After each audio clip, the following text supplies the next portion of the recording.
Thank you for joining us for Next Generation Restricted Substances Compliance. My name is Kenneth Palmer. I'm with the Business Development team here at Source Intelligence, and I will be the moderator for today's webinar. Slides from today's webinar will be emailed to registrants. Please enter your questions for the panelists using the GoToWebinar control panel on your screen. A recording of this webinar will be made available at sourceintelligence.com/webinar library. Topics on today's webinar covered by Dr. Michelle Turner are the regulatory landscape, business impacts, the integrated compliance management system, and a centralized location for compliance data storage.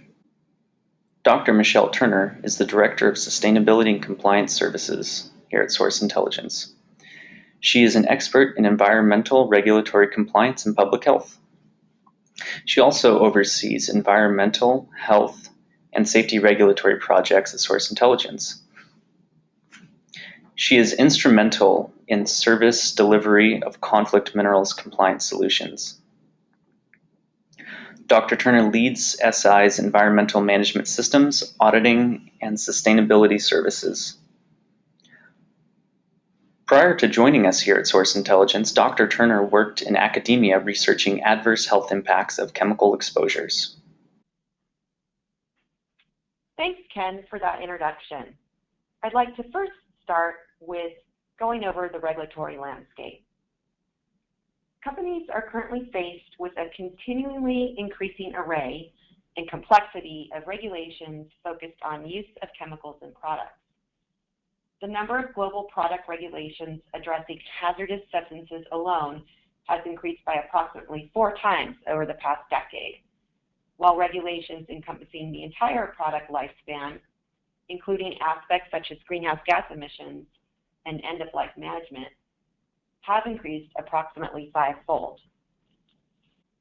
Not only is the number of regulations increasing, but specific requirements within these regulations change over time as additional products fall within scope, exemptions are phased out, and chemicals of concern lists are expanded. Recent examples impacting the EU market include sunsetting of exemptions under ROS, as well as the addition of 4-phthalates as restricted substances under this regulation. Proper data management systems are needed to manage the phase-out of future non-compliant stocks and obtain additional material knowledge of plastics used in electronic goods. In the United States, there has been a recent proliferation of state-level regulations moving to ban or otherwise restrict the use of certain chemicals in consumer goods, or to require regular reporting of information into state agencies to provide insight into the magnitude of human exposures via use of such chemicals in products. These regulations tend to focus on specific product categories and/or chemicals.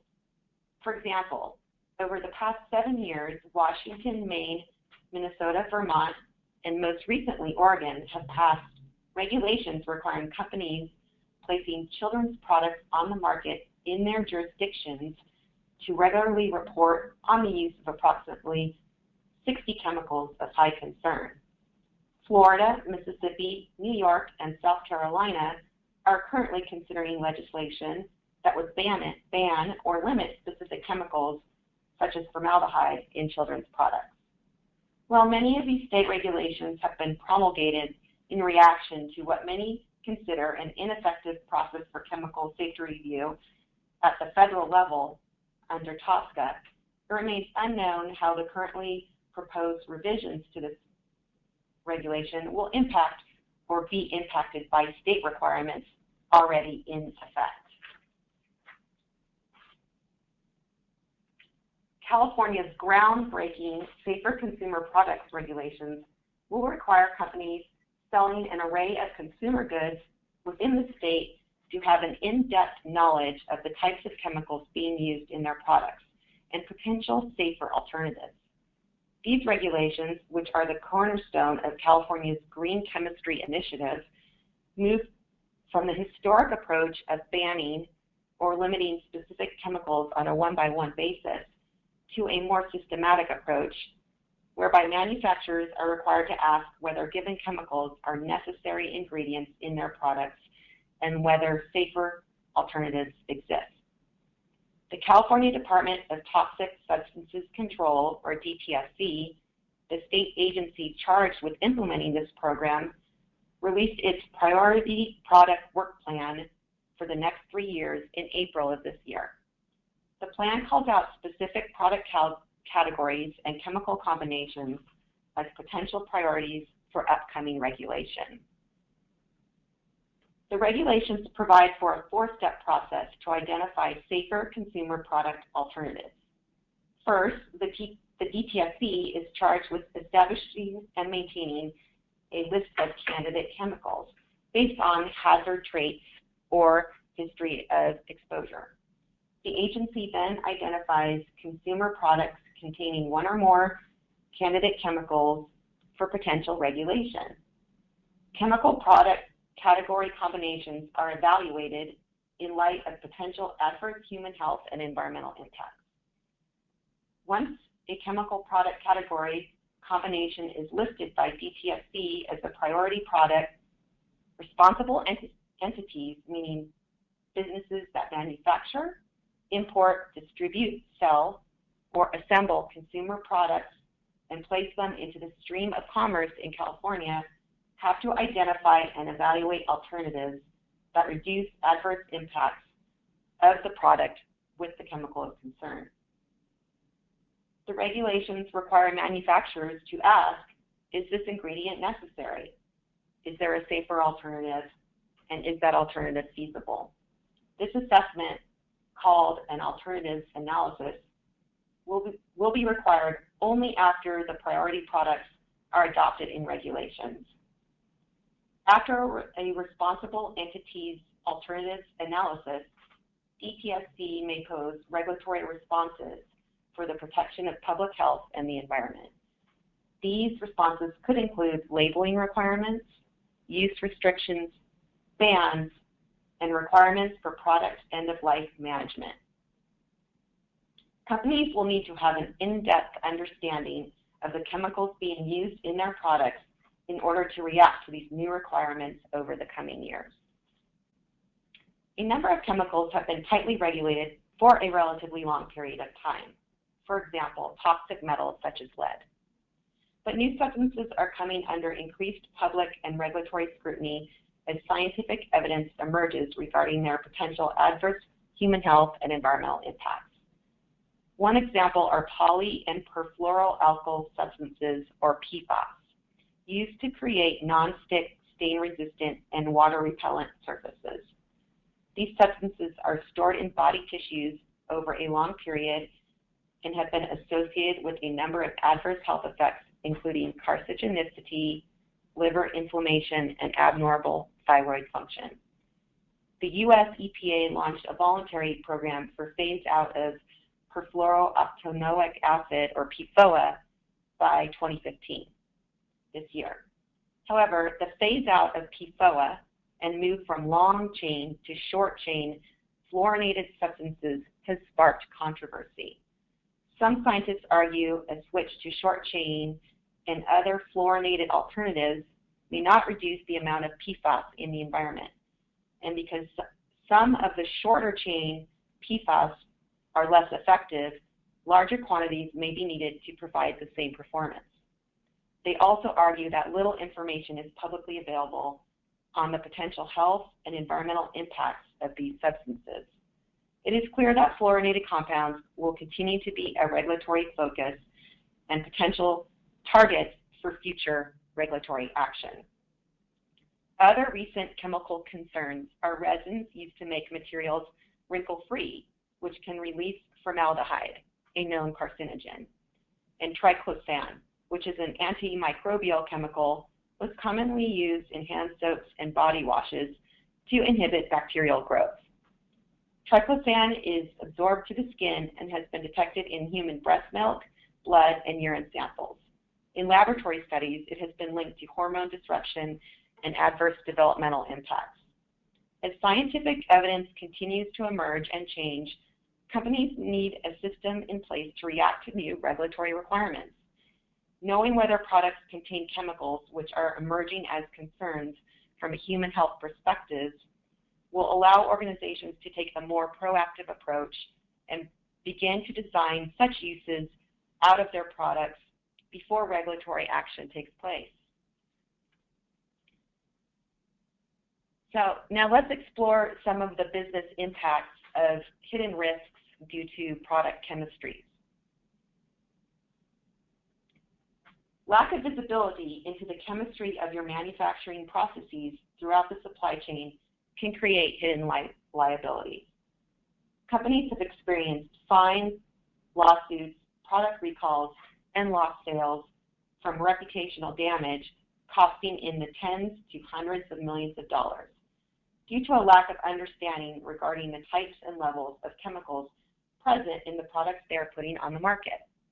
In California, the Safe Drinking Water and Toxic Enforcement Act of 1986, often known as Proposition 65, requires warning labels on products which contain certain carcinogens and reproductive toxicants above safe harbor thresholds. Enforcement activities can be initiated by consumer advocacy groups, law firms, and private citizens. According to the California Attorney General's Office, in 2014, Proposition 65 litigation resulted in approximately $29.5 million in total settlement payments. Changes to warning requirements proposed by the California Office of Environmental Health Hazard Assessment earlier this year, including use of a new warning pictogram, a more unequivocal warning statement which names 12 particular chemicals if present above thresholds, and providing warnings in additional languages if the product label otherwise displays them for other purposes, may result in additional regulatory burdens related to product chemical makeup. The California Consumer Products Regulations set limits on volatile organic compound content and other specific chemicals in consumer products sold within the state. These regulations are intended to limit the amount of smog-forming substances released into the atmosphere. Every day a non-compliant product is offered for sale, the company may be considered to be in violation. Settlement activities by the California Air Resources Board in 2014 ranged in the tens to hundreds of thousands of dollars.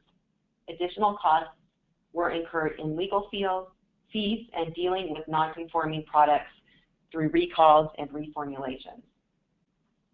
Although more difficult to quantify, additional costs to an organization can be incurred from labor hours expended to manage product compliance data in separate siloed databases. In addition, supplier fatigue from responding to multiple surveys and data requests designed to address regulatory requirements as they emerge can lead to non-response and poor data quality, resulting in lack of transparency around toxics in products.